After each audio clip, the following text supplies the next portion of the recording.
to Black Power Media. I got my brother and comrade Kalanji Changa with me, and today we have a very, very special guest, Gerald Pereira, activist, revolutionary, scholar. We're going to be building on Venezuela, Maduro, what's happening with the deaths of those Cuban brothers. And so we got a lot to unpack today. And I appreciate you guys for tuning in and checking in with us. Make sure you like, subscribe, and share. You know what I'm saying? And we're going to get to it. No doubt. No doubt. Good to be here. What's happening, Brother Gerald? How's everything? Good. I'm doing my best, brother. No doubt. No doubt. I wanted to also let stop, everybody know. Kwame Ture used to say to us, you only stop fighting, struggling, and when you take the last breath. Indeed. And so Gerald Pereira is a leader of the Organization for the Victory of the People in Guyana, also an executive member of the Caribbean chapter of the Network of the Defense of Humanity and the Caribbean Pan-African Network. Again, like I mentioned before, he's a scholar and an activist, and today will be a great show as always. No doubt, no doubt. Man, definitely again, honored to have you on. It's been a lot going on over the past several days. Matter of fact, we can rewind all the way to Christmas, and we could talk about. We can go back to the bombing of Nigeria, and then we go to the attempted coup over in Burkina Faso, which happened the same night as the invasion of Venezuela and the kidnapping of President Maduro and his wife, the First Lady, and all the way up to today, where you had the president of a sitting state, a sitting president in New York City courtroom. And so we want to kind of dive into that a little bit and move it forward. You witnessed what took place in the courtroom today, Brother Gerald. Give us. No, I didn't get to see what took place in the courtroom. I was out on a meeting we had. So right on. Right. I didn't get to. Yeah. Okay. I mean, you heard about what happened. Excuse me, not witness. I know you wasn't in the courtroom. Yeah. Okay. So, as the world has seen, President Maduro declared that he's innocent, and that he is still the president of Venezuela, and that basically he's gonna move forward. He said he's a good man. He said he's a decent man, as far as it was translated. I want to point out, his charges. They're charging him with possession of machine guns and narco-terrorism and all types of other craziness. Of course, we already know we can jump into it, but we can talk about how the whole drug thing is felonious. We know that. But also, when you talk about possession of a machine gun, the arrogance of white supremacists, when you have a country that has killed everything, murdered everything, plants, animals, people, and damn near the planet itself, put a hole in the ozone, and literally drop bombs on 250,000 to 500,000 people in Japan, nuclear bombs, and you have the audacity to talk about these folks having machine guns. What's your take on this whole matter, Brother Joe?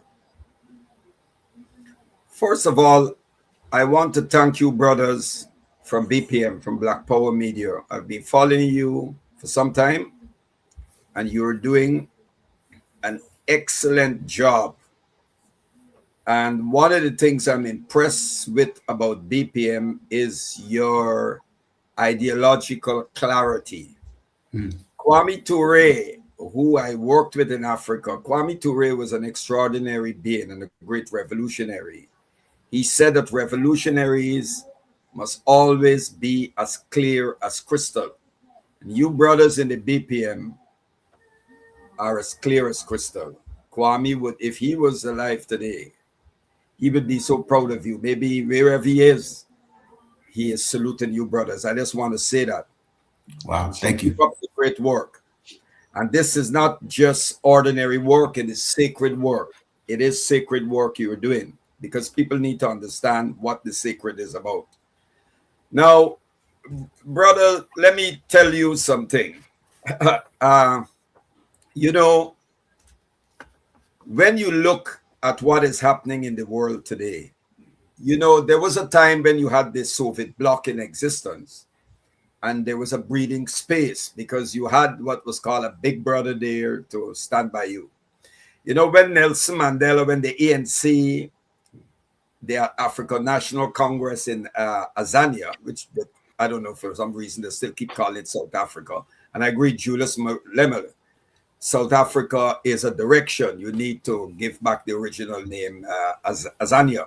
Anyhow, when the ANC and the Pan-African Congress and Steve Biko's Azanian People's Liberation Organization, these groups were fighting, the United States and all the Western countries, as well as Israel, were supporting the apartheid state of South Africa. They actually, Israel transferred nuclear technology to the apartheid state with the full knowledge of the United States to be used against the frontline states. I heard Fidel Castro in 2000 at the World Conference Against Racism, and Fidel said that the Cuban troops had to adjust their strategy and tactics on the battlefield because their intelligence, which they picked up, that South Africa was going to use limited nuclear strikes on them. Mm.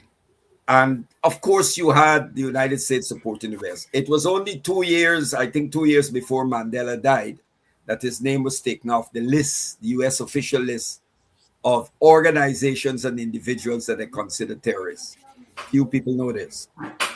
Why I'm telling you this is, after the collapse of the Eastern Bloc and all of that and the reconfiguration you see in global politics and so, a number of countries were left out on the limb, though they sought to build new alliances and so. Today you have BRICS and all of that. But United States imperialism, ever since then, they've always been on the offensive. For example, Francis Fukuyama wrote a book called The End of History, and that The Last Man Standing, and that liberal democracy, the liberal democratic arrangement, and neoliberalism is the final phase or point in human history. There's nothing beyond that. Well, that is absurd, and there's nothing new about that thesis. It's neo-Hegelian because Hegel believed in the same nonsense. But why I said that is because although they're saying that, oh, well, communism collapsed and all that, Trump and the ignoramuses like Hexet and Rubio are talking about fighting communists. Well, if communism is over and it died, how come you're still saying that you're waging a war on communists? You're even calling Mamdani a communist, right? So we know, apart from the downright deception and lies, you only have to listen to Rubio and Hexet and Trump, and you know that you're dealing with ignoramuses of the highest order. These people are lunatics. And what they're doing, going into Venezuela, bombing Venezuela, kidnapping the democratically elected president, and Maduro won the elections. He won the elections, kidnapping him and his wife and taking them to the capital of the empire constitutes, it is criminality and downright lawlessness. The behavior, when you operate outside of the law and legal institutions, then you're putting yourself in a different place. For example, and I make no apologies for it, I no longer see U.S. embassies as places that are there primarily for diplomatic relations, visa processing, and those things. I see U.S. embassies as military infrastructure. The U.S., we're at war. The U.S. has declared war on liberation movement and the progressive movement of the global south, as well as governments. I don't know if I share this with you. After pro-Palestinian solidarity rally in Guyana, I spoke at the rally and so on. I was traveling out of Guyana 2 weeks after, and on a British Airways flight, which was departing from Georgetown with a brief stop in St. Lucia to pick up passengers and then on to Gatwick. And I was prevented, they are not prevented by the airline as such. The airline told me I cannot board the flight. When I pursued why, I was later told that U.S. border security say I cannot board the flight because the plane is flying over U.S. territory, which is a colony of the U.S. Virgin Islands. So this is what they're doing. So I lost money and I had to make other arrangements. So they're targeting individuals and they're really going after you. But this comes within the territory and we will fight. I think we have reached the point. I think you're going to witness what Che Guevara said many moons ago at the Tricontinental meeting, that you're going to see 1, 2, 3 many Vietnams.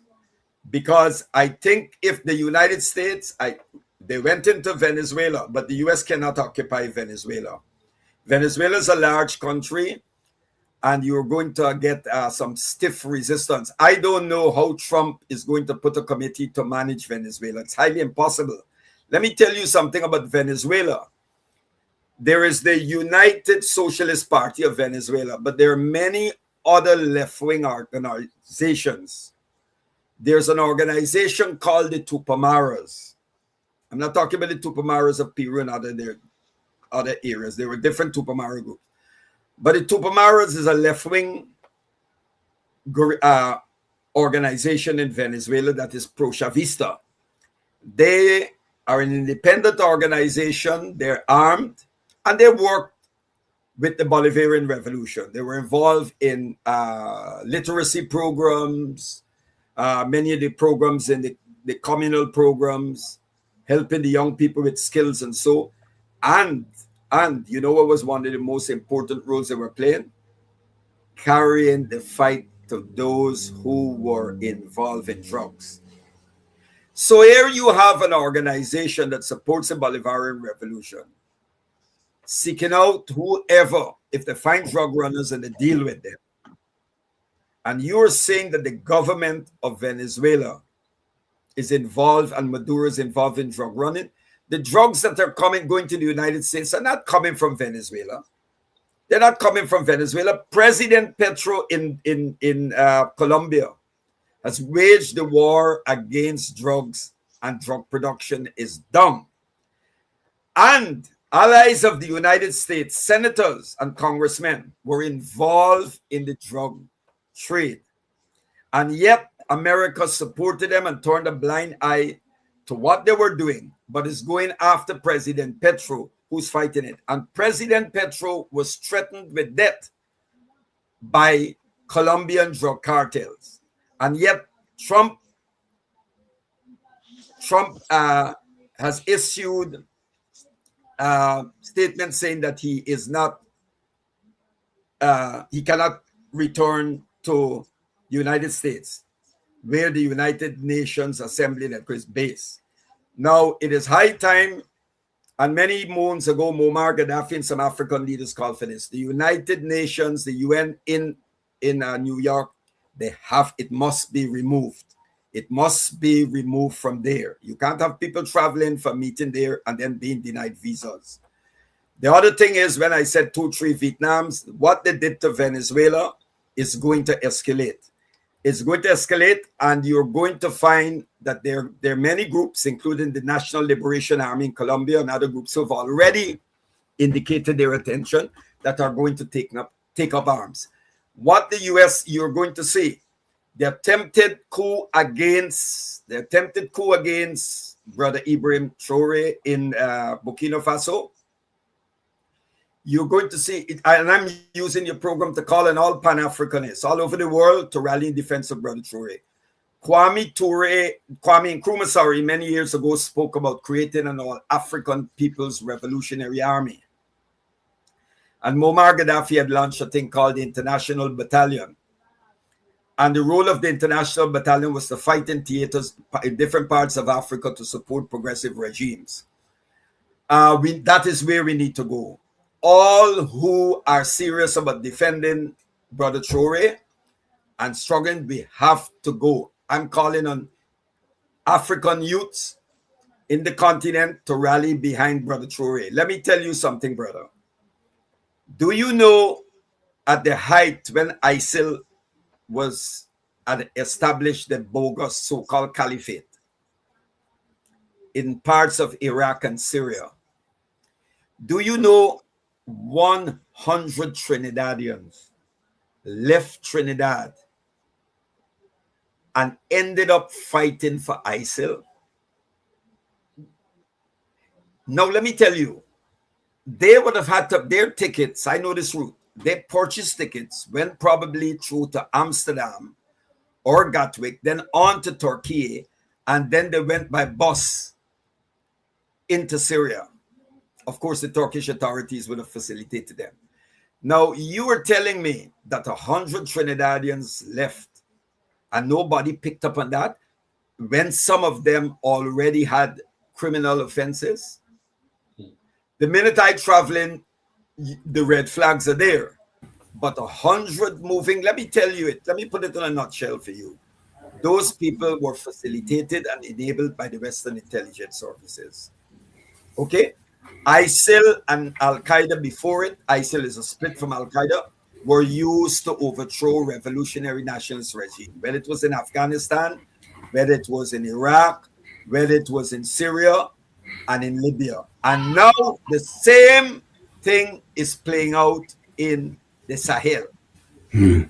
But notice that this is something that we need to take note of, and listeners should think about it.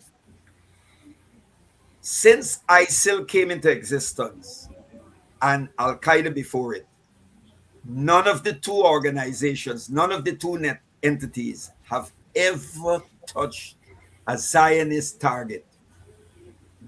They have never attacked an Israeli embassy, Israeli business. They don't. And look at the way look at the way they were used in Syria to overthrow Assad. And although they helped the Trump regime and the others and the Gulf states to overthrow Assad, Trump still say, you can't come in the US. You're one of the countries where your citizens can't get visas to come. After doing that, okay? And the same goes to Nigeria. Nigeria, this backward, corrupt, neo-colonial regime in Nigeria said that they give the go-ahead to Trump to come in and bomb ISIL in the northwest state of Sokoto. First of all, under this colossal and monumental lie that they're killing Christians. First of all, there's no ISIL in that area. Sokoto is predominantly Muslim, Sunni Muslim, and Boko Haram has been operating in other areas. Boko Haram has tremendous resources. Look at the weaponry, look at the Toyota pickups, the motorcycles they use. Where are these things coming from, my brothers? Right. Where are they coming from? The West. Right? I can tell you where they're coming from, because many years ago, I resided in Libya and I worked with the Libyan revolution, and I'm proud of that revolution. And I work and I salute, and I am a Gaddafi loyalist. The Libyan revolution was a great revolution and it was overthrown. Okay? There was no popular uprising in Libya like you had in Egypt or Tunisia. And if NATO did not intervene, and some of those running dogs in the Gulf states who cannot come to the assistance, to the aid of the Palestinian people after 2 years of genocide, but can send their military in to overthrow the Libyan Jamahiriya, right? After 9 months, Gaddafi fought for 9 months. The loyalist forces would have brought that counter-revolution, that invasion under control. But NATO and the Gulf states intervened. You had many people. Sudan under Omar Bashir played a role, and the rest is history. But why I'm telling you this is what they're trying now to do to Traore and the brothers, the revolutionary leaders in the Sahel. That is what they did to Sankara. That is what they did to Gaddafi. And they're going after Brother Traore. So we have to stand. We have to know what is going on. Trump going in to protect Christians. Trump is not. How could Trump and Hexet be Christians? Right. When Right. you read the revolutionary message of Jesus, how the hell can these demons be Christians? Mm. They are going in there, they're bombing that area, which is near to Mali and Niger, right? So that they can conveniently intervene in the Sahel states. That is what is their intention. Trump is actually telling the world that your resources, not just Venezuelan resources, by extension, it goes for Guyana. And these jackasses that we have for in these Caribbean countries, including Guyana and Trinidad, not all, that call themselves presidents and prime minister, you know what they are? They're nothing but overseers of neo plantations called nation states. When you look at social and production relations in these so-called post-colonial societies, you will see they've just been modified. There's been no transformation. The only people did that and carried out that was in Cuban Revolution. Right. Good. And the next thing is Trump is saying that all those countries, if you ever nationalize your resources, whatever you nationalize and took control of, will be described. He's calling that theft. Yeah. So Trump is telling you your gold, your everything belongs, your oil, your mineral that you have belongs to the US. He said it.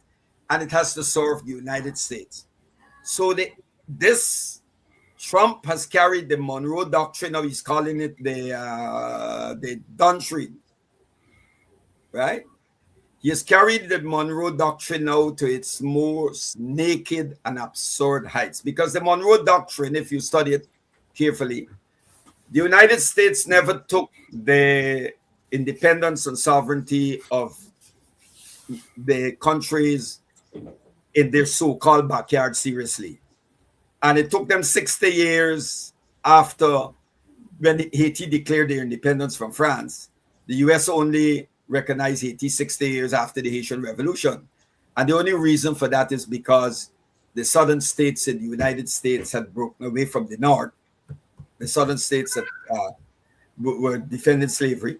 And Lincoln thought the best thing to do was to recognize Haiti. And you can see the reasons for that. But you can deal with that another time. But that is the US position. So now the issue of sovereignty and independence. Caribbean leaders can no longer talk about their sovereignty and independence. It exists on paper.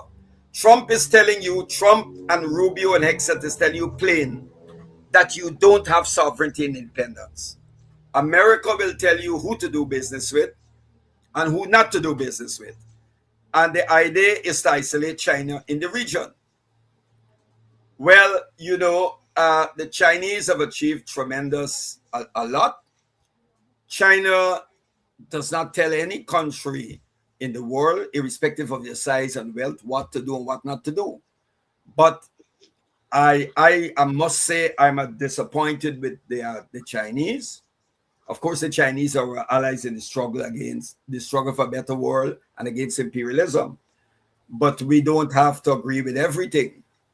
And I must say I disagree. I am really disappointed with both the Chinese and the Russians, because I don't think you can just sit back and allow the United States empire to take out countries that are resisting this great Satan, as Ayatollah Khomeini once called it. I see the Pan-Africanist brothers are doing this great Satan, by just sitting back and allowing them to take out one country after the other. You mentioned. I'm sorry. Cuba. You mentioned sovereignty, and of course, we're here, we're talking about U.S. move to prosecute Maduro in Manhattan today. I want to know, how does this compare to historical instances of legalized kidnappings of foreign heads of state, and what does it mean for the future of global diplomacy when U.S. courts act as global gallows? What does this mean? What kind of message does this send to the rest of the rest of the planet? When the U.S. feels like they are the custodians and they are the quote unquote keepers of the guard, when in fact they are the number one terrorist organization on the planet outside of their congenial twin, Israel. What does this mean to the rest of the planet? Yeah, you're right. Correct. First of all, I just let me get them. I thought you just sorry, my brother. I was just distracted. Something you repeated earlier. Just sorry that you said earlier. If you can kindly repeat it. Yeah. No, I was basically asking because you mentioned sovereignty and yeah, the U.S. That's right. Yeah, basically saying there is no sovereignty. You know what I'm saying? That's Because right. that's the message that was just sent. It's like we can run up in any place we want to, and after that, we can threaten the head of state over here in Mexico. We can threaten the heads of state in Cuba and anywhere else we feel like it, because that's how we get down. What's your take on it? Well, they did this. They did it to Manuel Noriega in Panama under George Bush Sr. Then they repeated the same thing under, I think it was under Clinton in Haiti, when the U.S. forces and the Canadians went into the presidential palace, arrested, pulled John Bertram Aristide out of his bed, put him on a plane and flew him out to the country. So what Trump did, this is the third time this thing has happened, where they've kidnapped leaders, heads of countries, head of state, and took them out of the country. They took Noriega. And yes, you're right. And the Caribbean leaders, I don't think many of them are really. They're those who know that this thing has gone too far and it's a threat to our sovereignty. And there are others who are just happy to go along with the false narrative, the lies that are coming out of the White House. I mean, let me, well, on the international law, before I go on, there is no international law. It's a mental construct. Where is international law? The United States, Trump threatened judges in the ICC. Trump threatened judges in the ICJ. He did that. He threatened the woman from the United Nations body, one of the bodies. And Israel ignores international law. 2 years has finished. More than 2 years of genocide. More than 71,200 Palestinians have been killed. And the world cannot stop Israel from carrying out the genocide. Right. Israel is preventing convoys taking food from reaching starving people. And we cannot stop it. And then you have the Pope who can just give bullshit messages, And I don't know. So when we talk about Christian, I'm a theologian, and I know that Satan been around a long time, and he's very knowledgeable about the Quran and the Bible, and you can't beat him to quote the Quran and the Bible. He's good at that. So what I'm saying is, we come in the tradition of a liberation theology that seeks to reclaim the authentic revolutionary and pristine revolutionary message of what is referred to as the prophet revolutionaries. Okay, in that tradition. And we know that there will always be hijackers and usurpers. And that is what, if you look at the history of Christianity and Islam, and even the you will see that those who were not able to defeat those movements for change from outwardly joined them and went in, accepted, and tried to destroy them from inside. And you're seeing it with these heretical Islamic groups. You're seeing it with these bogus, these evangelical, bogus Christian groups, you know, that are preaching about Israel and all of that. These are ignoramuses who have no knowledge really of the scriptures, but just take verses and text and bend it to suit their satanic objective. So, you know, I'm saying this because the Trump administration, Trump said he went into Nigeria to, we're going to protect Christians. Where are the Christians? In Sokoto State? In Sokoto State? That is, Sokoto State have an emir, or what you call a sultan, tradition going back to the days of Uthman Dan Fodio. You know, so well, I mean, just now they talk about sovereignty, brother, but sovereignty could be staring them in their face. Sovereignty and independence, they would not know what it is all about. Brother Gerald, there's one thing I did want to ask you, though, because I think it's important to understand things within the historical context. Can you talk about like some of the history of the Bolivarian Revolution and the events that, and how it kind of relates to what we see now happening in Venezuela? Before you answer, I want to remind folks that you're checking out Black Power Media. We have Gerald Perea, who is joining us from Guyana right now. And we also have our good brother Boona, who will be joining us from Paris in a second. His time's a little different over there, so he got confused on the way. So he just got off the plane. Boona, what's happening, brother? Good to see you again. What's up, Boona? Feel good. How are you, brothers? No doubt, no doubt. Brother Gerald, I know you had a brother asked you pose a question, so my apologies for cutting you off. Yeah. No, my brother, have you ever been to Venezuela? Just to ask anyone? I haven't. Okay, the first time I want to tell you Venezuela. something. Good. The first time I went to Venezuela was I went to a conference, a conference on the ideology of the based on the Green Book. It was sponsored by the Libyans in Caracas, 1981, at Central University of Caracas. And one of the things I noticed that was so visible on arriving at the airport was I didn't notice any African Venezuelans. Good. The only time I saw them was when I went into the restroom. They were cleaning the toilets and so on. And then when you go out of the airport, you will see the other one, maybe who are driving taxis. But I don't know if they own the taxis or what. Maybe they're working those taxis for others. And then you're traveling to get into the city. And on both sides, you're seeing these shanty towns, the hilltops with their houses, you know. And then years after, I went back to Caracas, though I've been invited. I was going, you know, I arrived in Barbados to go to this meeting, this gathering they had, but we missed the charter. Anyhow, the next time I passed through Caracas in transit, I was there for like 2 days.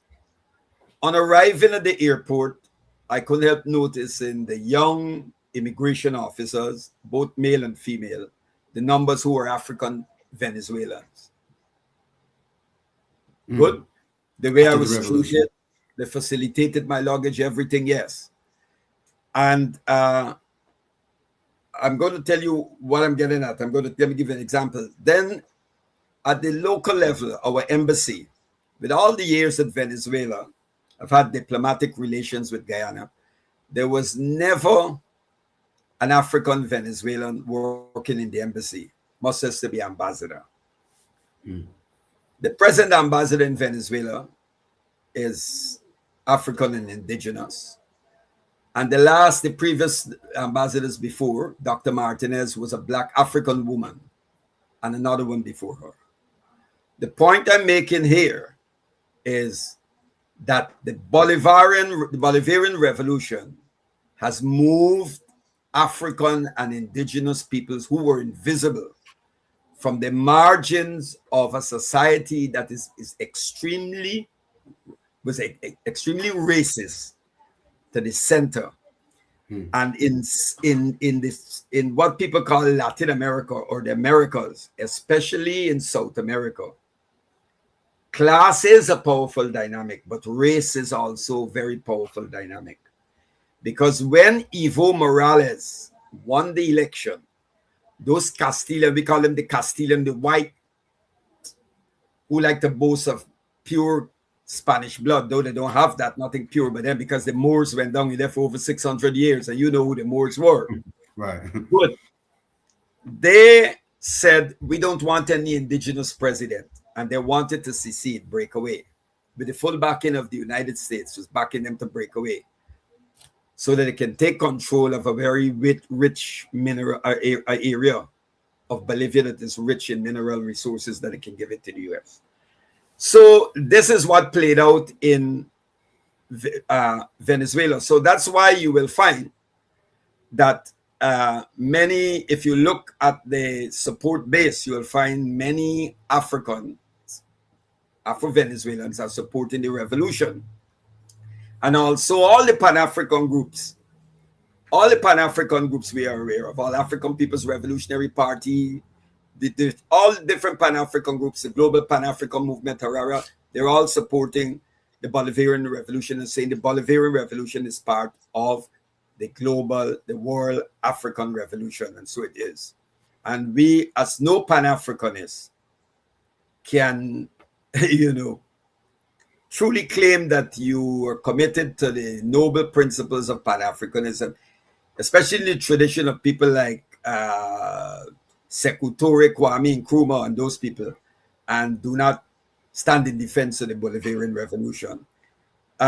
Do you know that the tremendous advances that were made in healthcare and education, you had cases of elderly persons who were 85 and 90 and never went to a dentist until the Cuban doctors and dentists arrived in Venezuela. And they were getting free medical treatment.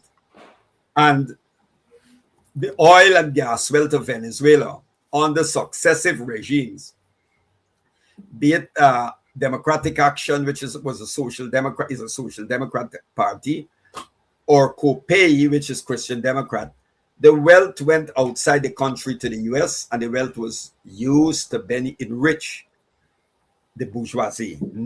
It never reached the masses. It was only when Chavez and the Bolivarian Revolution that that was addressed in redistributing wealth, land reform, and all of those things. And Venezuela is sitting on a lot of oil and gas, and the empire is desperate, and the empire made its move to reverse that revolutionary process. Thank you. Buna, you have any questions for Brother Gerald? No, first of all, I'd like to thank you, both you and Kalanje, for bringing our brother Joe Pereira, whose interviews I've been listening to for a while now. Thank you. Just wanted to tell you that we're grateful for your work, for your commitment, and I watched recently the interview that I think it was 3 months ago with Dr. Will Melewa. Yes, brother. I know, brother. Yeah. So yeah, just wanted to shout out Dr. Will Melewa. Yeah, thank you, my brother. And all the brothers and sisters like Gerald himself, who has a very thorough knowledge of Latin America. And I just wanted to build on what he said regarding the impact of the Bolivarian Revolution, conditions of Afro-Venezuelans. Venezuela is probably the third largest country in South America with the largest African population, right? Yes. African descent. After Brazil and Colombia, I think. So yeah, it's definitely a country that is very important for us as Africans and members of the African diaspora, and even in terms of foreign policy as well. Like Hugo Chavez implemented the Petro Caribe program, which enabled many countries in the Caribbean, including those that are now very close to U.S. imperialism, to have access to cheap oil back then, right? Was also a development program that many countries in the region, mainly countries that are people of African descent, basically, right? Yeah. Antigua and Barbuda, Saint Vincent, even Haiti, right? Yes. So even in terms of foreign policy, the Bolivarian Revolution has been very supportive of the autonomy and the emancipation of people of African descent, not only in Venezuela but also in the surrounding countries. And also, since because I was listening before joining you guys, Gerald also mentioned the destruction of Libya in 2010, and Hugo Chavez back then was probably one of the most vocal leaders, alongside people like Jacob Zuma back then. I don't like him as a leader, but we have to acknowledge that back then South Africa was opposed to the intervention in Libya. He talked about the Correct. consequences Correct. Yeah. of the destruction of Libya. So we really need to, bolster the support to Venezuela, the support to the Venezuelan people, the support to its leaders. It's very important. Support to its leaders. And when the discussion started, Gerald talked about ideological clarity, right? And I think this is very important because there are still some. Well, I was about to use a word that is not very respectful, but some problematic people on the left Yeah. who spend their time. I mean, they spend their time criticizing Maduro and attacking Maduro, despite the fact that he's been kidnapped. There are tens of Venezuelans and Cubans who've been assassinated, right? And they spend their time, instead of focusing on the main problem, which is U.S. imperialism. Some so-called anti-imperialist leaders, anti-imperialist organization, spend their time, attacking Maduro. I mean, this is a shameful, unacceptable, even imperialistic behavior that we could not expect from people on the left. I'm saying this because, on Saturday, we had a show on Saturday with Ajamu and Wina, and went to a demonstration in Paris in support of Venezuela, and also to demand the, release of the prisoners of war, Celia Flores and Nicolas Maduro. And there were some people on the stage who had the audacity to say that they disapproved Maduro's policies, that they didn't like Maduro as a person. I mean, the president, he's the president of Venezuela. Even if you don't like him, he's been kidnapped by the worst imperialist country that has ever existed in this planet. And you find nothing else than criticizing the president who's been kidnapped, while we've seen in the streets tens of thousands, hundreds of thousands of Venezuelans demonstrating in the streets, and calling for the immediate release of their president. So I think ideological clarity in this moment is very important. We'll see. Brother, It's a way for them to play both sides. We see Hakeem Jeffries and a lot of people in the Democratic Party also doing the same thing. We're saying, hey, Nicolas Maduro is a dictator, but we don't necessarily support what Trump does. It's just a way for them to play both sides and do nothing about the problem. You know what, brother? I think they support Trump, right, without saying directly. Brother Buna, I'm so glad that you raised that issue. It's very, very important. And of course, you see, you have ideological clarity. Now, in Africa, when I was there, residing there, we would have these discussions. And Kwame Ture,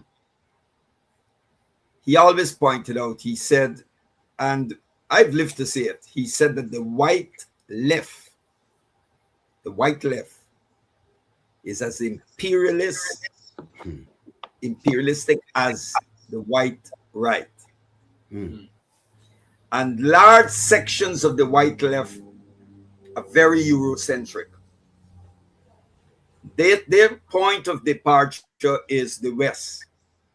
And there's a standard that they set, and if you don't meet it, they believe that they have a monopoly when it comes to understanding the world and revolutionary theory, and they're very rigid and dogmatic, right? And they play into the hands of the enemy, especially the Trotskyite groups, many of the Trotskyite groups. No, it is not an accident that many neocons were former Trotskyites. It's interesting.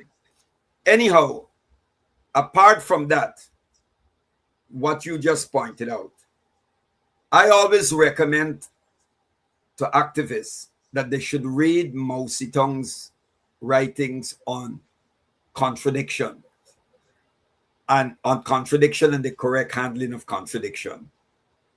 Because as you pointed out, this is not what President Maduro. This is about us fighting for human dignity, us in the global south, and Venezuela is part of that, for human dignity, economic justice / socialism, and true independence beyond the flag and anthem independence that has no substance. That is what is important. This is not about pointing out about President Maduro. Now, let me tell you about what I mean by the principal and secondary contradiction here. Take, for example, Guyana has a territorial issue with Venezuela. This issue existed long before I was born, and I'm 71. Long before. It has its roots in colonialism. Okay? Where the Spanish and the Dutch and the French and the British and them came into this part of the world and carved it up the same way they carved up Africa and other parts. So there's a saying, what is out once the baby is out of the womb, you cannot stuff it back into the womb. So my position is this. I said, yes, okay, Essequibo belongs to Guyana. Good. But then we go further. And then we say Guyana belongs. We said Essequibo belongs to Guyana. And then we say Guyana belongs to who? Because I could tell you Guyana doesn't belong to the masses of people. Because right now, big corporations and wealthy capitalist families are buying up land for next to nothing. And the people, it is difficult for poor people to acquire land. Just difficult. Because we had in the early stages a revolutionary process under President Nate Forbes Burnham. And when he died, it was reversed. The Americans and the IMF and all of them imposed their agenda on us, and we're paying the price of that. So people say, well, we got Maduro gone because Venezuela's threatening Guyana. No. The threat to Guyana and the region was not President Maduro of Venezuela. The threat to the region is United States imperialism. Because when Guyana was pursuing an anti-imperialist position, okay, our role in the non-aligned movement and so on, Guyana under President Forbes Burnham allowed the Cuban troops that were going to Angola for the planes to stop here and refuel. And the Americans said they were going to bomb us. At that time, when we were allowing the Cubans to pass through here and we were supporting the frontline states of freedom struggle, the United States was edging Venezuela on to invade Guyana and take the Essequibo region. They sold Venezuela F-16 fighters. Right? They sold Venezuela. And this was long before President Chavez and Maduro. Right? And the United States was backing Venezuela then. And if you do the research, the United States has always supported Venezuela in the territorial dispute with Guyana. But now things have changed. Why? Because with the Bolivarian Revolution, Exxon Mobil was kicked out of Venezuela. Okay? And they're now in Guyana. So what they're doing in Guyana, plundering Guyana's oil and gas and giving us next to nothing for it, they used to do in Venezuela. You see? So now there is a regime in Venezuela that the US opposed to The US is now supporting Guyana because you have a client regime, a puppet regime in Guyana. Brother So Gerald. it brings back to Kissinger, no permanent enemies, no permanent friends. And we need to understand this, that America is not interested in Guyana's sovereignty and defending Guyana. The US ambassador here is a liar about how they will stand with us against Venezuela. They are here for the oil and gas. Trump idea is to bring in Yalbel that Trinidad, Guyana, and Venezuela oil under US control. And So- the two governments in Trinidad and Guyana are happy to facilitate Trump with his lunacy.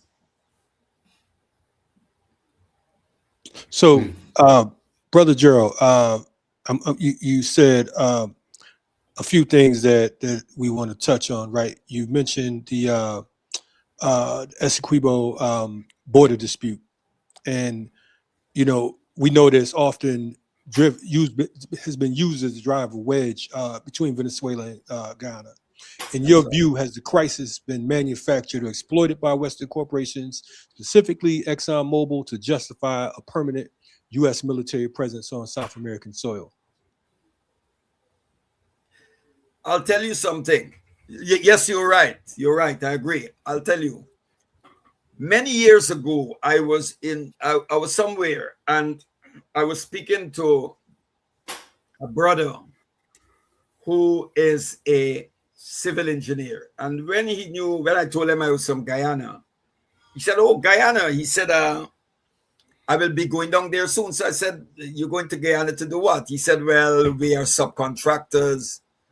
He named some entity that is going to do some work in Guyana. This was somewhere in, I think this is somewhere around 2007.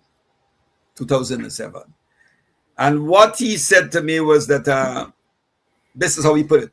It's like they were going to build a military base, and they were part of a group of subcontractors. When he later found out who I am, and so he didn't want to carry on further discussions about it. But then a journalist in Britain raised this issue of a military base in Guyana. And I think Cameron was the prime minister then.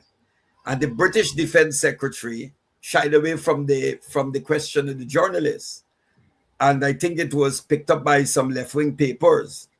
And we issued a statement. I said that we will not allow, once we have the breath of life in us, we will not allow any military base in our country. We will resist it, because my ancestors who survived enslavement did not fight and die for us to hand over our freedom to the very people who enslaved us, to the very people who will not issue an official apology for slavery, and must just address the issue of reparations, that they have a base here. We will resist it, because once you allow them to have a base, that's the end. Whatever is left of your sovereignty, independence on paper, you just need to burn the paper now. So, yes, that territorial thing has always existed, and as you said, it has been used over the decades by the imperialists and their surrogates to drive a wedge between our countries. When President Chavez visited Guyana, I was not here, but he said something. He said to the then government, he said, this territorial issue existed and predated us long before we were around. Let's throw it on the back burner, let's throw it away, and let's cooperate and work for development and all of that. That was his position. President Maduro, of course, got nervous and took a different line because, of course, dynamics change. You can't have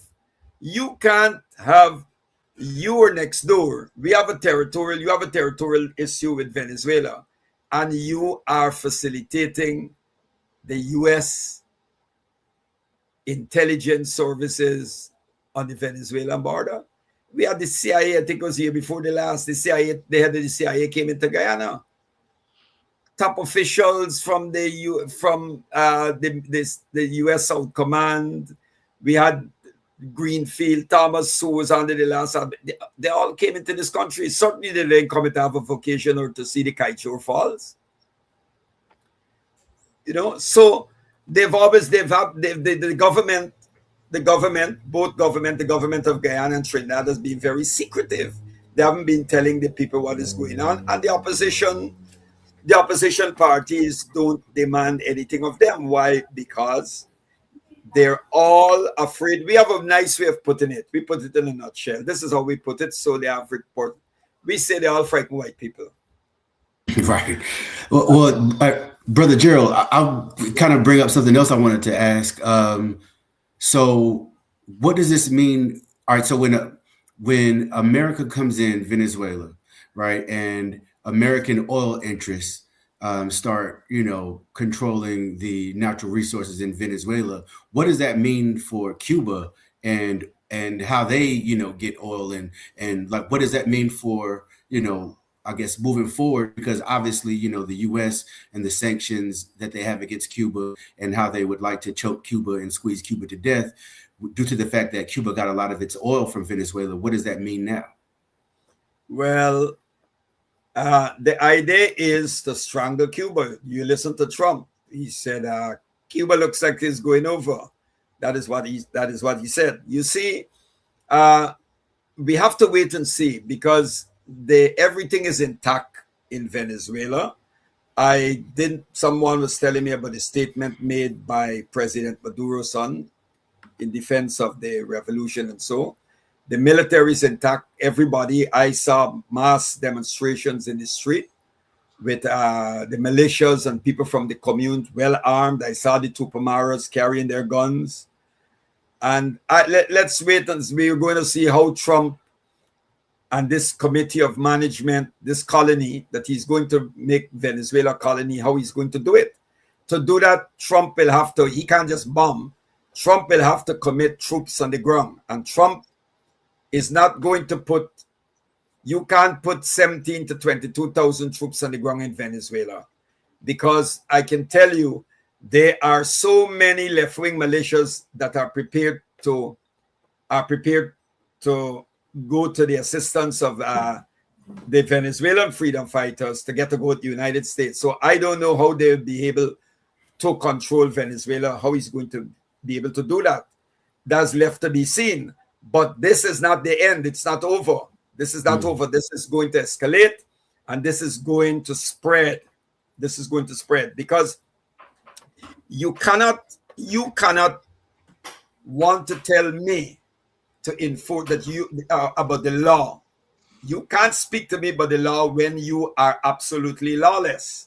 You have put yourself outside the framework of international law, and you want to punish me. Therefore, I have the right. I reserve the right to resist, as Malcolm X would say, by any means necessary. The ballot or the bullet. Or do you have anything you want to ask before? But you're right. The idea is to strangle Cuba. That is the idea, that no oil will be able to reach Cuba. Well, we will see. Because if you're saying that, because what Trump is saying is that he's made it clear, look, this is I listened to one of them, is Senator, he's actually using the word backyard. These people are so vulgar and atrocious, but we remember the words of Maurice Bishop, we are in nobody's backyard. And we will resist that. We will resist in the tradition of Dessalines and Garvey and all of those people, Coffee and all those people. We will resist. Well, who are those? Who are these Venezuelans that they are showing on corporate media who are celebrating the fall of Maduro? I've seen a New York Times, I believe, article today where they were talking. They were showing Venezuelans celebrating, and it was. It looks like a community of white Venezuelans in Iowa. My brother, those are the people who we're talking about. You see, when they give back the oil, if there's regime change, let's say Venezuelan revolution collapse, the oil is going back to those same people that you are seeing, that you've seen, right? That white group who will give the oil to the very white racists in the United States. Those are the people. Look, my brother, we have to, we are revolutionaries and we believe in change and that people can change and we can transform society. Human beings, I believe that human beings are redeemable. People are redeemable. If the human being is not redeemable, then what's the purpose of us fighting? But we must also understand the role of consciousness is very important. And one of the mistakes or the weaknesses of Marxist theory, I'm not anti-Marxist. Marx has made a tremendous contribution. But one of the weaknesses with Marxist theory is its over-focus on economics and not to address cultural and other factors. For example, the issue of, because you have to remember, we are spiritual beings. In the African tradition, we are spiritual beings. And we talk about the spiritual revolution. Because man is more than an economic being, homo economicus, right? And the role of consciousness is important. So you have Kim Il-sung, the founder of the Democratic People of Republic of Korea, said something. When the Eastern Bloc collapsed, he wrote an excellent piece on it.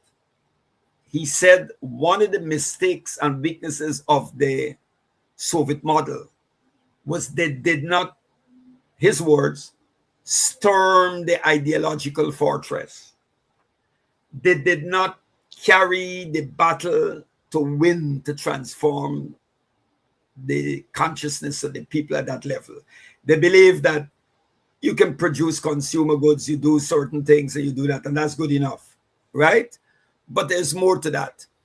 So we understand the role of consciousness in driving revolutionary consciousness and driving social change.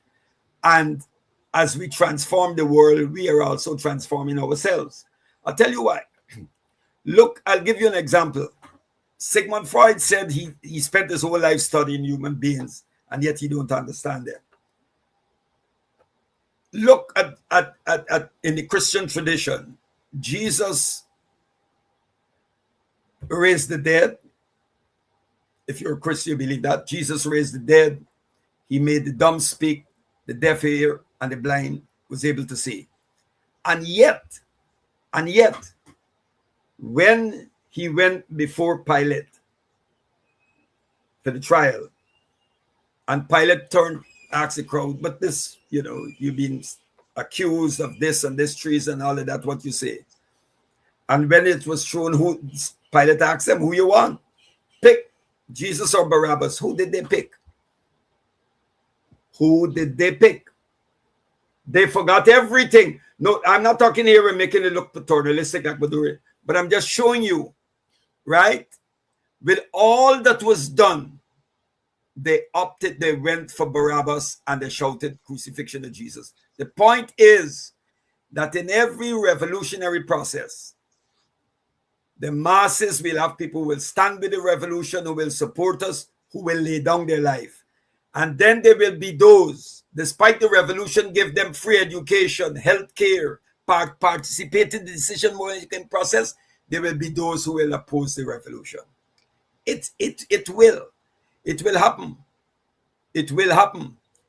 And the detractors, when we go in defense of the revolution and try to suppress counter-revolutionary violence, they call us dictators and this. But let them examine their own American Revolution. When when Thomas Jefferson was the president of the United States, there were a group of Americans who called themselves the Tories. They were opposed to the new republic, and they carried out their activities to overthrow it. They had printing presses, They used to bring out their pamphlets and everything. They were very vocal. They were for the restoration of the monarchy. What did Jefferson did? Jefferson suppressed them.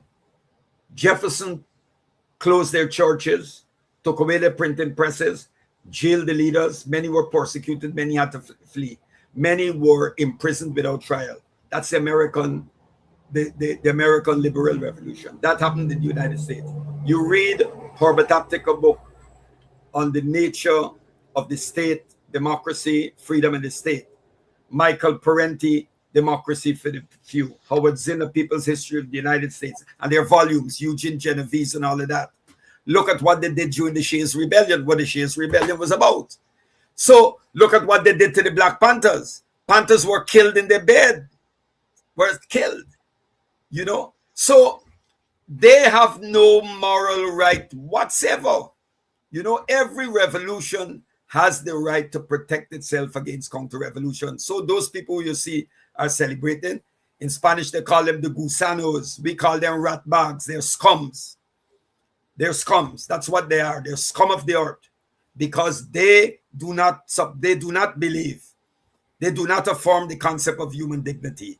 They are about themselves and about wealth being used for tiny elite to live and to enjoy life, while the vast majority of humanity suffer. You mentioned mentioned several Pan-Africanists. I want to know, for the viewers, and again, you're watching Black Power Media, your host Kalanji Changa, alongside my comrades Rakeem, Bona, and our guest comrade Gerald, joining us from Guyana, the home of Walter Rodney, might I add. I want to ask, why is the survival of Maduro's government so central to the Pan-African struggle? And what does the potential fall of the Bolivarian revolution mean for the liberation movements you support in Africa and across the diaspora? Well, you know, Kwame Nkrumah, when he wrote his book and Revolutionary Warfare, Nkrumah advanced the idea that that the freedom fighters must have a liberated zone. You need a place, you know, countries over the years, more than one. You remember in the early days when Algeria won its independence, when Jamal Abdel Nasser came to power in Egypt, those two countries in North Africa extended tremendous assistance to the freedom fighters in the South States. Nasser, many freedom fighters were trained by the Algerian military. I think Samora Machel did spend some time there before he went to the Soviet Union and China. Nasser provided weaponry, and I think they had a radio station that used to broadcast from there. So the concept of liberated zones are important, and I think the enemy understands this, and that's what they did with Libya, because Gaddafi had established what was called the world Mataba. Mataba is an ancient Arab African word meaning for a place where you can, like minds can converge, exchange ideas to bring about change. And all the freedom fighters went there. I met many people there. The only body I missed out on was Mandela. I met Robert Mugabe. I met people from the FARC in Colombia. I met, you name it. Gaddafi extended a hand to all the liberation movements. And Libya was meant to be the zone where people can come for ideological education and training and so on, then return to their countries to do their work. And Reagan and them thought, and they tried to destroy it. And over the years, you know, they never forgive Gaddafi in '69 for kicking out the oil companies, nationalizing the oil, and so on and so forth. But the concept, why you say, you know, it's important for us to have liberated zones, and the more the enemy take down these zones, it is difficult for us to, we can still, of course, organize and so, but it becomes more difficult. I mean, let me give you an example. you know, Hezbollah is a great liberation movement. And Hezbollah did something. Hezbollah years ago defeated the Israelis on the battlefield, and Israel had to pull out. And the Zionists and the Americans decide, look, you know what we can do? If Iran is helping Hezbollah and the corridor is through Syria, then you remove Assad, you bring about the collapse of the Assad regime, you install a puppet regime in Syria, and makes it more difficult now for Hezbollah to have access to what they need to carry on their struggle. So right now, I mean, they're intact. Hezbollah is a strong organization, but they've suffered a lot because this enemy we are dealing with is very vicious. It's a very vicious enemy. And I think it was Minister Louis Farrakhan who once said that we have to stop appealing to the beast. The beast has no ability to reason. And I think it's clear. The only logic that they understand is violence. And that's why some people misread Frantz Fanon in The Wretched of the Earth. But Fanon was crystal clear and I believe that revolutionary violence is redemptive. It is. And the problem with many of us is that we have forgotten how to fight. We're just good at delivering press releases and statements and all of that. And truth be told, brother, I'm weary of that. I am absolutely weary, and we have to find new ways of going forward. But that is why I said earlier, based on that question my brother raised, brother Changa, is very important for us to see the Sahel states as a liberated zone and to rally in defense of the revolutionary leadership in those three countries. We have to, because as you said, there was an attempted coup. These demons will never rest. They do not give you a breathing space. You don't. They will go after you until they succeed. And we have to be vigilant. We have to be strong. And we have to be mobilized, and not only mobilized, but organized. No doubt. I want to mention real quick that brother just mentioned the attempted coup over in Burkina Faso. We have a show that we did earlier today. Make sure you go to the archives with our sister Enim, who is in Burkina Faso, and she breaks down not only what took place during this particular coup attempt. And again, by the way, for folks who are looking to mainstream or mercenary media for their media, you probably haven't heard anything about the attempted coup and the takeout of Ibrahim Traore, Captain Ibrahim Traore, over in Burkina Faso. It was thwarted. It took place the same exact evening that they bum rushed Venezuela. So go back and check out that interview. I think it's a powerful interview, and you all should, I think you could benefit from it. Also, keep in mind that tomorrow we will start back with the Rise Up Morning Show. I believe our guest is Dr. Gerald Horn tomorrow, who is also a co-host of Amandala with our brother Buna, who is on the screen right now. Want to see if any questions from Rakeem or Buna before we move on? Yeah, I just building on what Gerald has just said, he said he's tired of press statements, which I also agree with.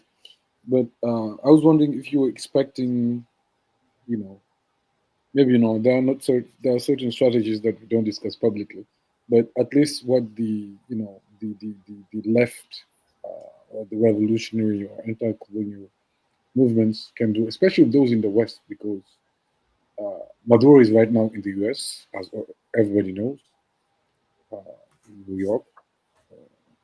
But the kidnapping has been condoned by the European Union almost unanimously. I think there are only a few states like Spain and Ireland who said it was a breach of international law. But if I'm not mistaken, the European Union representative Kallas and even Ursula von der Leyen, the president of the European Commission, they haven't condemned it, right? So, what do you expect as someone living in the global south, in Guyana, the front lines, what do you expect? If you still expect something from them, from the anti-colonial movements in the left to do. I'll tell you one of the things that nobody seems to be paying attention to, and this shows you how foolish the people like Trump, Hexet, Rubio, and those who are leading ICE are. There are many of the people that they're deporting, right? So sending them back to the various countries. Those people are very angry, and they harbor strong animosity towards the United States, what the US, the Trump administration has done to them. Some of them have left children behind, and they've been tossed out, and they're sending them back like those Venezuelans who you sent back to Venezuela. Okay? You're sending many of these people back, and these people actually have a hatred now for the United States administration. They are prepared. I know what is happening. I know of several persons from the United States who were deported to Guyana. And if you hear what they're saying, they became militants overnight. They've been radicalized overnight. So what I'm saying is that those thousands who they're sending back to El Salvador, to Venezuela, to Africa, and these countries, these people it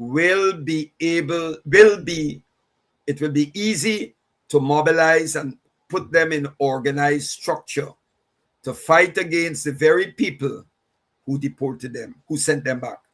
They did not pay attention to this. It has started. Because if you're on the ground, if you're an activist, I have nothing against academia, and so I am in that area, but I don't earn my living by academia. If you are in the ivory tower and you're not on the ground, you will not be aware of it, but it is already happening. It is already happening.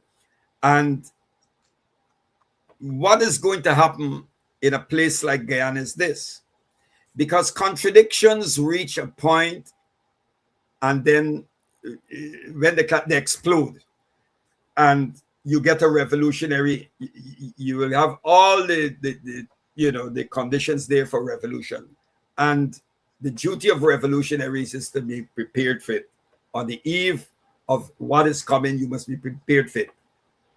And that is why you don't have to be a Marxist-Leninist to agree with Lenin's writing of State and Revolution is important. But the most important thing now is, I believe this, you have to look at where you are. I believe if you can bring out hundreds, depending on the size of your population. If you're living in Trinidad and your population, Trinidad is 1 million, and you're going in front of the US Embassy to demonstrate, then at least be able to mobilize a couple thousand as well in front of the US Embassy. It is a waste of time to go in front of the embassy with 50 and 100. You're only showing the enemy your weakness. So let me ask you. You don't need to do that. Just do what you have to do, because no, that could be, you could be used deceptively, because you go there and these demons, they take your photographs. I'm accustomed to that. I'm not afraid of that. But I don't want, having been through all of this and seasoned, I don't want to, I don't think it is good for any of us, wherever part of the world we are, to just expose our cadres and our militant unnecessarily, right? There is a thing that we learned of many moons ago called AOFIS, accumulation of forces in silence. Just do what you have to do and prepare, because what is going to happen is the Trump regime is so vulgar. They're so crude that what they're doing. Let me give you an example of something in Guyana. When we discovered oil and gas and we entered into an arrangement with Exxon, the contract that was signed is considered one of the worst contracts in the history of oil and gas anywhere in the world. The government that signed it at the time, that is what they did. They actually gave away our patrimony for nothing. In the run-up to the elections, the main opposition party said the campaign on part of the program is that if they get into office, return to office, they will renegotiate the oil contract. That's what they said.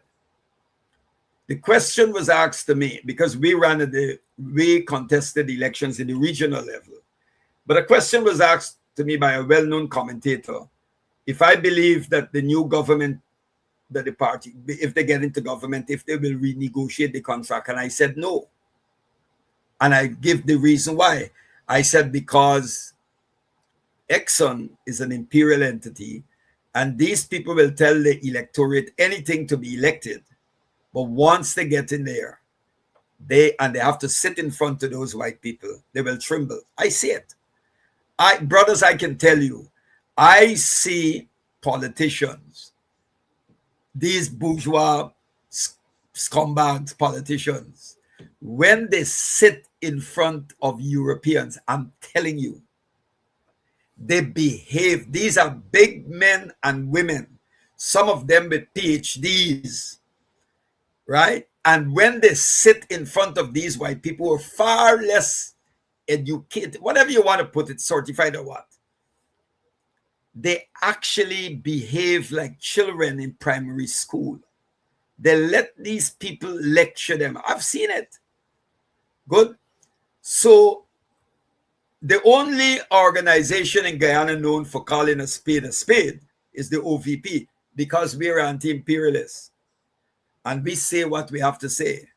You know, we believe we are guided by the Cabralian principle of claim no easy victory, tell no lie to the people. So we rather get 100 votes based on telling people the truth than to manipulate the people and get 1,000 votes. We're not into that. We're not politicians. We are revolutionaries. Good. So we went to a so-called consultation that Exxon Mobil had. And we turned up there in our numbers, quite a few of us. You know, it was a last minute thing, so we turned up about 20, 25 of our members. And the Exxon official was talking. So when it was open time, well, we put it on them, and the rest is history. I told them that that the only reason they can do what they're doing in Guyana is because of those who facilitated their plunder. And when the People's Revolution come, we will put them out of Guyana, and we will deal with those who give over our oil and gas to them. We will put them on trial for treason. Because when you take a country's resources that belong to its citizens and hand it over to corporate predators like Exxon Mobil, and the Exxon Mobil chief said, you know what the CEO of Exxon Mobil said 2 weeks ago? He said, Exxon Mobil is not going anywhere. We are here to stay. That's what he said. Wow. Real That is what he said. Told y'all to your face. Yes. So when the CEO of a corporation like Exxon can say that to the nation and feel safe about it, tells you something. Yes. And they felt comfortable with it. Yes. And not one person, neither the media, because the media are controlled by, they're given pittances and help. They're in bed with the Western embassies, people from the Western embassies, and the opposition, they're all neoliberal in orientation and neocolonial. They don't challenge. Listen, elections in Guyana and elections in places like Trinidad and most of the Caribbean countries is a contest between post-colonial political elites, right?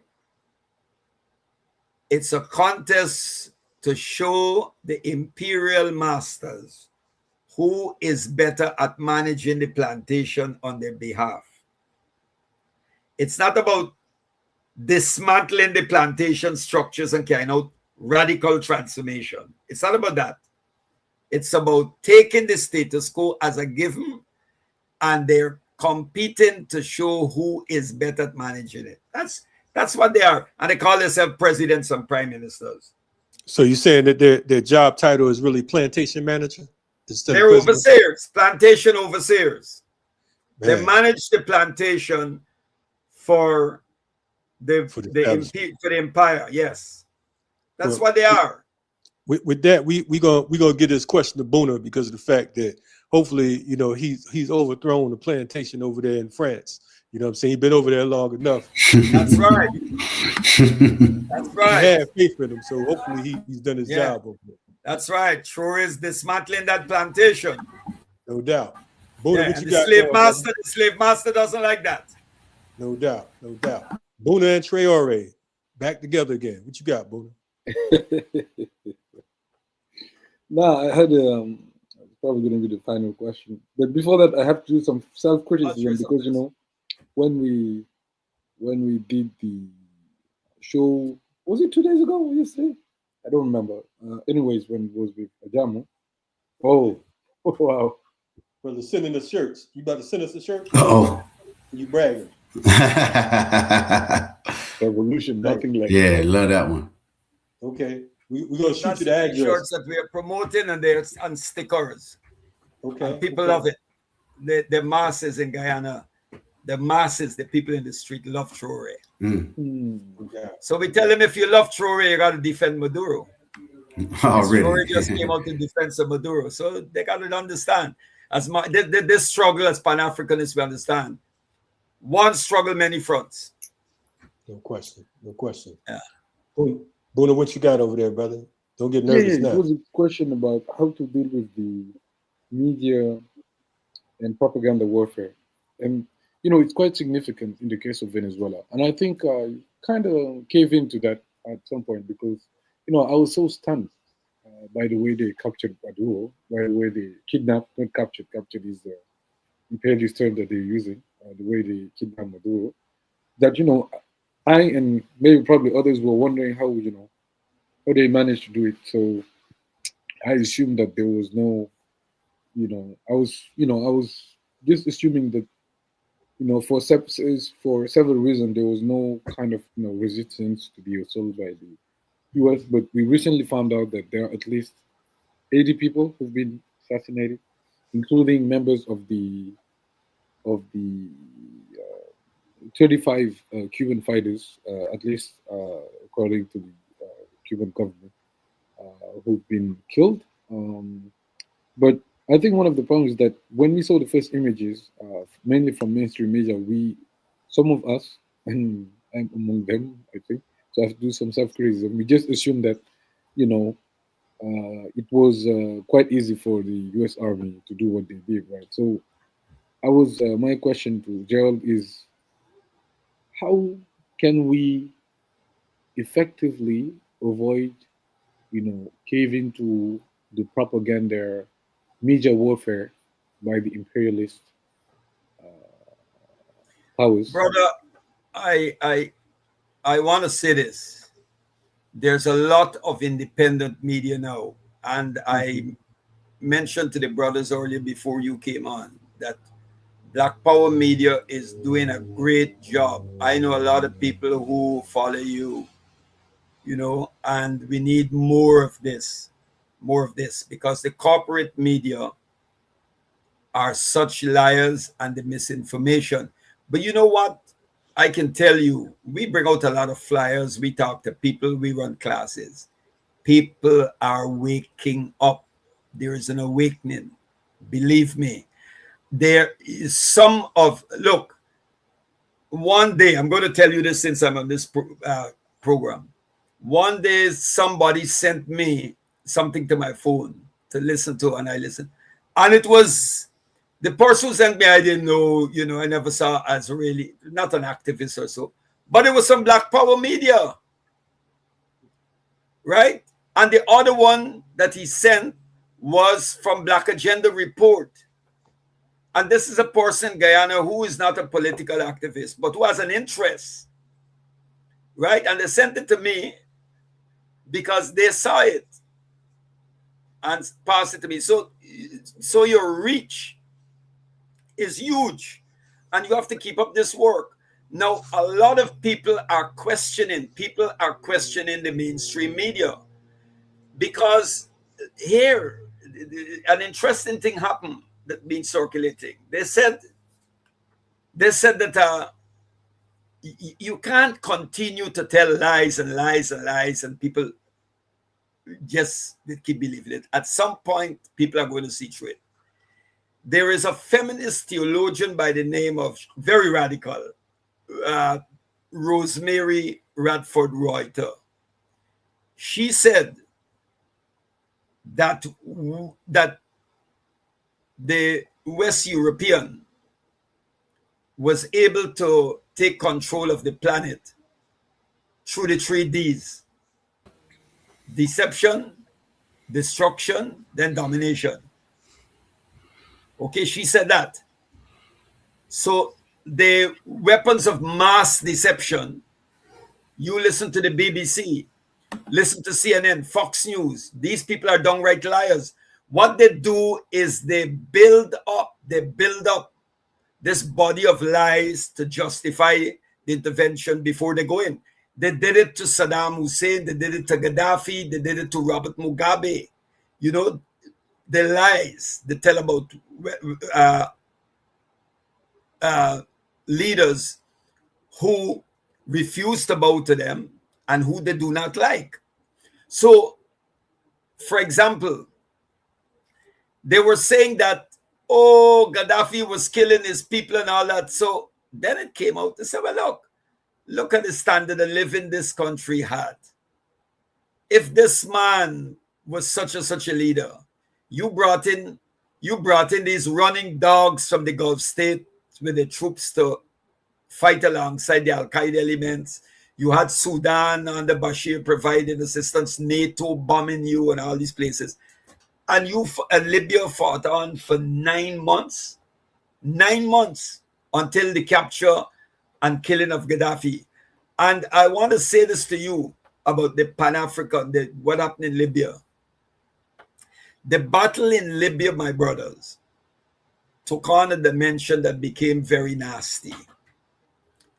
Many of those, the governments, the puppets in Tripoli, right? This is important, getting back to the media. The puppets in Tripoli are Arab supremacists. That fight was basically a fight between Libya with a Pan-African vision and those who want Libya to look towards Europe. Okay? there's a picture, I'm going to send it to you. When the loyalist forces, there was a huge contingent of loyalist forces that were lining up. You would see the tanks. I'll send a picture to you. The tanks, Toyota vehicles and all that. And they were preparing to advance on Misurata. These were thousands of fighters. And every fighter in that contingent were Black Libyans. And you know what they were chanting? Allah, Gaddafi, Libya, Wabas. Allah, Gaddafi, Libya, nothing else. These are Black Libyans, okay? And you know what those demons in the Western media did? They refer to those Black Libyans who were from the Tuareg tribe, right? That faced ethnic cleansing. The entire Tuareg was was cleansed by a group from Misurata with the backing of the West. You know what the Western media said? That those Black Libyans who were fighting for Gaddafi were African mercenaries. Wow. That's what they said. So all those African mercenaries speaking Arabic, they were Libyans. I lived there for years, and I can say it openly. It's an open secret. I was happy I served in the International Battalion. I took the training, and I was a lecturer, and I met freedom fighters from all over. And he is a great revolutionary. They were black Libyans, and every time they hit the battlefield, they had the Arab supremacists on the run. And you know what those dogs will do? Every time they're on the run, they will radio. There was British soldiers and CIA agents on the ground. They will radio and bring in the fighter planes to bomb them and incinerate them. And that's what they did. That's what they did in Sirte, with the final battle of Sirte. An overwhelming force could not capture Sirte because the resistance, 1,000 something loyalists stood their ground in Sirte. Stood their ground. And every time the rats came, the Al-Qaeda rats and the Libyan rats and all of those who were serving, they were beaten back. And they had to bring in the Air Force. And that demon, what's his name? The French president then, before Macron, Sarkozy. Yeah, Sarkozy. Yeah. They sent in the planes and they bombed them, because what happened was, I can tell you, what happened was, Gaddafi's son, who was from the military, because all his sons did military training, Mutassim, who was in charge of the defense, he was leading the defense of Sirte. So there was another leader there, General Abubakar Jeba Yunis, who is a black Libyan, who was one of the leaders of the revolution and one of the most respected men in Libya. He died with Gaddafi. He was captured and killed, and he died. They bombed Sirte so much that the defenders of Sirte, they decided that they were out of food and water, and they decided that they have to make a dash. So they broke up. They decided they will move in 3 convoys and dash it, and they were picked up. I think the radio communication was picked up between them, and they moved in and they bombed the convoys. Okay. I don't like to talk about it because a great freedom fighter was killed. I don't like to talk about it. So I know who we are dealing with. We are dealing with demons. These people are liars, and our people are waking up. Because I talk to you come across the people in the street, and they ask questions, and they're telling you, we don't believe anything they say. So what Trump is doing, what Trump is doing is going to hasten the decline of the empire. It's going to, because he is actually telling you that you're no longer sovereign nation states, that we will do what we want with your resources. Your resources are there to serve America. And if you don't like it, we will take you out. He and Hexed talks about killing and kill. And let me tell you something, that operation against Maduro, it's going to come out eventually. Israelis were involved in it. Israelis were involved in it because you notice Hezbollah came out in support and defense of Venezuela and President Maduro. And the neocons and others, and all of them, they're saying, oh, the Venezuelan, Maduro and members of the leadership of Venezuela are close to Hezbollah and all of that, you see? That's the line they push for years, that Hezbollah is in Venezuela and parts of Brazil. And so the Israelis were happy to do a joint operation with them, but the Israelis think they can keep quiet. But the Israelis were part of that raid on Maduro's. They're not that quiet, by the way, because I've been following very closely the Israeli press. So Netanyahu said publicly that he was happy with what happened, And Yeah. also the foreign minister said that they're ready to resume diplomatic relationship with Venezuela, which also should remind us, Yeah. many people seem to have forgotten that Venezuela cut off under Chavez, they cut Yeah. off their diplomatic relationships in 2009. Yeah. Okay, they didn't Yeah. wait until 2023, 2009, and Chavez was one of the only leaders that I know of who called Israel a genocidal state. Correct. That was 14 years before 2023, Yeah. right? So not even hiding. And Yeah. Bolivia, by the way, when the Bolivian left lost the presidential election, one of the first decisions that the new president made was to restore relationships between Bolivia and Yeah. Israel. Absolutely. Yeah. Absolutely. This is definitely, we appreciate you, Brother Gerald, for coming on. We can go on and on and on. I didn't even realize the time. You know, it's so much to talk about. We appreciate Anytime, you. brother. Anytime. Yeah, Anytime. appreciate you sharing your work in Libya, the work you all are doing in Guyana. Yeah. It, during closing, I want you to, if you don't mind, as we move out, you know, you're in Guyana, and you know many of us uh, have studied the guerrilla intellect, the brother that was assassinated at age 36 um, in Guyana, I believe in 1981, if I'm not mistaken, during a car bomb. I want you, if you don't mind, to speak to us about Walter Rodney as we close out. Yeah. I wrote a piece on Walter Rodney. Half the story has never been told, and I'm going to revisit it because there is new information and thing, and so that I'm going to bring it out do it as a booklet. I knew when Walter Rodney came back to Guyana, he invited me to some political education ideological class that he had started with a few people. I went to the first. But at that time, I was a member of the People's National Congress, Forbes Burnham Party. You can go. And at that time when Walter returned to Guyana, we had, later on when he founded, there were three organizations merged to form the Working People's Alliance.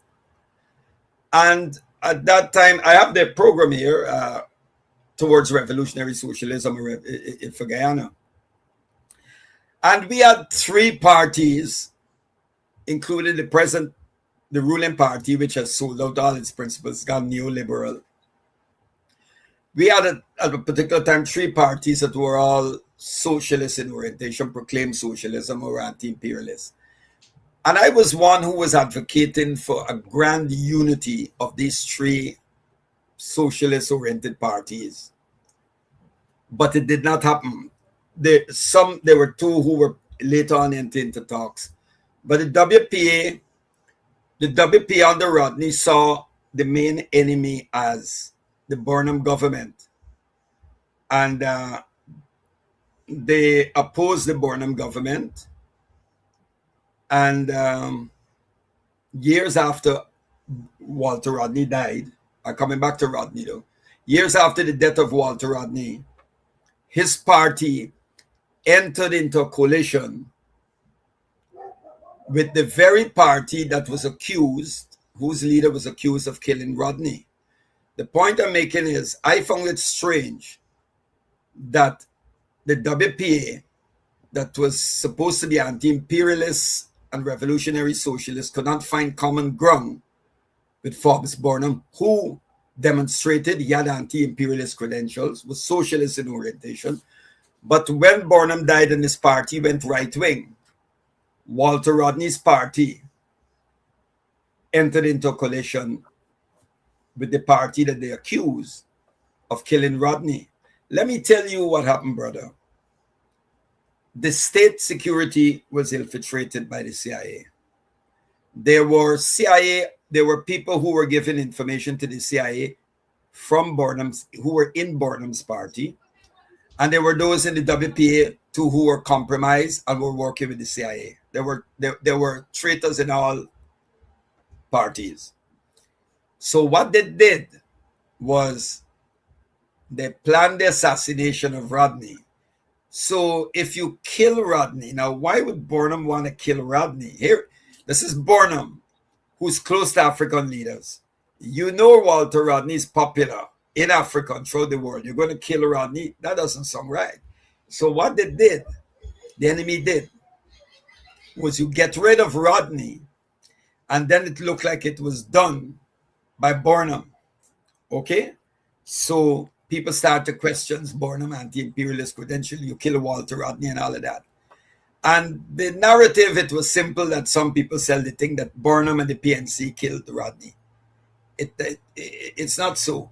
And because I wrote about that and defended that, some people did not like it. The type like Horace Campbell and those people. But I was on the ground and I know how the enemy operate. And there was a former WP activist. He said long before, and he died many years ago, he said that the bomb, because he was very much in the leadership as an organizer. He told me, he said that the bomb that was used to kill Walter Rodney was brought in through the U.S. Embassy.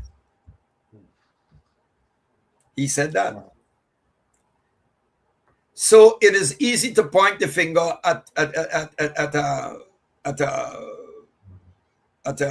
Burnham, but the enemy is so cunning and crafty, you know. And there is much more. There's a lot more which is not for the program. But apart from that, Walter Rodney was a great scholar. Walter Rodney was a great revolutionary, and regardless of, you have contradictions. We have all these contradictions. I mean, look at Joseph Kizorbo. Joseph Kizorbo is a great thinker. Wrote excellent pieces, solid anti-imperialist socialist, but he ended up opposing Thomas Sankara, and Thomas Sankara had some bitter things to say about him. So, because Sankara criticized Kizorbo, it doesn't mean that Kizorbo was not anti-imperialist. But sometimes, and I'm not saying this about Walter or anybody or Kizorbo, but sometimes we live in our heads rather than in the world of reality. No doubt. We definitely, again, appreciate you coming on today, joining us. We have Bona, who hopped in from Paris. We've been seeing a lot of Bona lately, Brother Gerald. I mean, I know that's like, I don't know if someone's paying them or what, but you know what I'm saying? We might be overpaying them. I'm not sure. But we have you coming in from Guyana. We appreciate the great words that you shared with us today, and also the grand compliment for Black Power Media, because of the fact that we have some real solid folks working with us, and sometimes we feel like we're talking to ourselves, but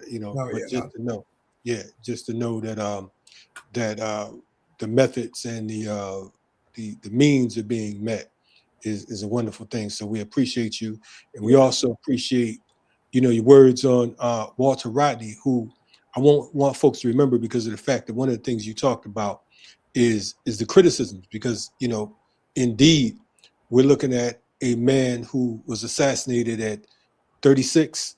And so, we look at our young freedom fighters, our revolutionaries. He was a great mind. Yes, Very great. yes. And to leave such an impact. He was just brilliant, yeah. Yeah, that we're talking about him today on something that didn't exist when he was alive. There was no internet. We like Trinidad, we produced some great revolutionary thinkers. Apart from Walter Rodney, George James, who wrote Stolen Legacies from Guyana. We name our educational arm after him, the George James Institute for Thought and Action. Then you have Ivan van Sertima, who wrote They Came Before Columbus. He's from here. And Jan Carew, Christopher Columbus and the Rape of Paradise and all that. All they're from Guyana, we got Joe Pereira too. Go ahead, Brother Bona. No, just saying that Yanko also wrote a very interesting book on Malcolm X, Ghost in Our Blood. I think it was when he met Malcolm in the 90s. Yeah. Maybe in I just to say this to you, brothers. Keep up the good work.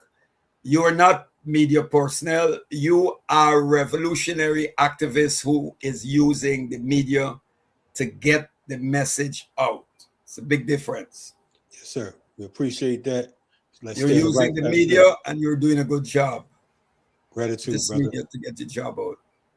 Well, we're looking forward to the having you on message again out, real soon. yeah. Yes, sir. To get Yes, the job done. no doubt. Yeah. You're checking out Black Power Media. That was shout out to our brother Rakeem for putting this episode together. Shout out to our brother Boona for stopping through. Gerald Pereira, our guest for today. Make sure if you just tuning in to rewind, also go back and check out some of our past episodes. We had some heavy episodes around Venezuela for the past several days. Also earlier today, we had an episode talking about the thwarted coup, the attempted coup on Burkina Faso, which took place the same day as the Venezuelan invasion. So stay tuned, keep up your support, and we will see you in the whirlwind. This is Black Power Media, and we are out. All right. All the best, brother. Black Power. Black Power, brother. Salute. Yes. Yes, sir. Yes, Yes, sir. Okay. Anytime. All right.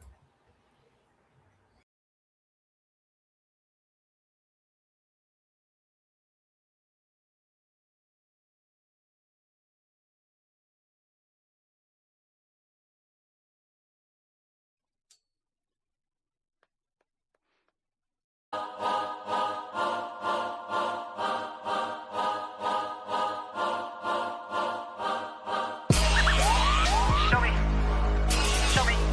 Bet you can't show me. Show me. Show me. Bet you can't show me. Show me. Show me. Bet you can't show me. Show me. Bet you can't show me. 700 dash cams, body cams, whole fucking hood of eyewitness. Prosecutor give it to a grand jury, let a room full of crackers try to justify murder. Black leaders try to tell me that the reason I'm a victim is my clothes too baggy, my pants keep sagging. How the fuck you niggas leaders when you niggas all scared? Church suits, perfume, slick hair. Worse too fake to compare.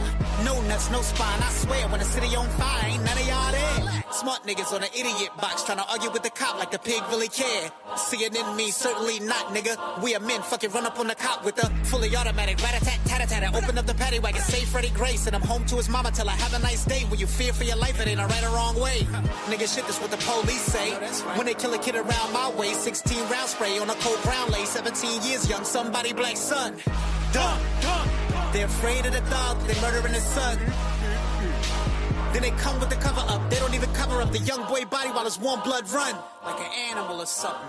We can see a soul even looking back at the slum if there's a lot of good cops. Show me. Show me. Show me. Bet you can't show me. Show me. Show me. Bet you can't show me. Show me. Show me. Bet you can't show me. Show me. Bet you can't show me. Show me.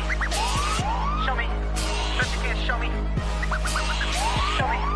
Show me. Bet you can't show me.